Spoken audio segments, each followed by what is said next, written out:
یہ نہ سیوریج کا کنواں ہے اور نہ ہی سیوریج کا تالاب، یہ ہے FFC چوک کی جناح کالونی، جس کے مکین کئی روز سے احتجاج کر رہے ہیں، لیکن بے بسی اور بے حسی کا عالم یہ ہے کہ نہ انتظامیہ جاگی اور نہ ہی 179 کا MNA اور نہ ہی 266 کا MPA۔ ٹیکس اور مہنگائی کا انبار اٹھاتی یہ قوم آج بھی اس تبدیلی میں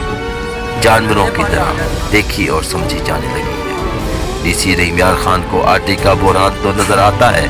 لیکن لاکھوں کی مالیت کے ڈوبتے یہ مکان جو غریب کی آخری چھت ہے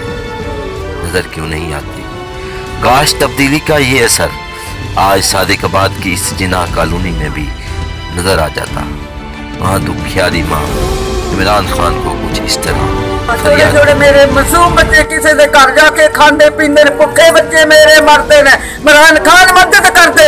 کوئی عمران خان کچھ یا کر کے مدد کرتے غریباں دی، بچے مرتے پئے نے، گھر وال ڈبدا پیا ہے، ڈب گیا گھر وال ڈب گیا، یا کر کے مدد کرتے غریباں دی، میرا گھر ڈب گیا جتنی بچے کر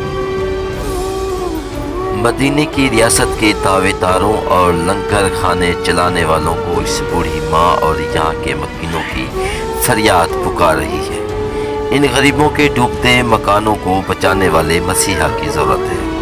اور سیوریج کا نظام درست نہ ہوا تو درجنوں مکین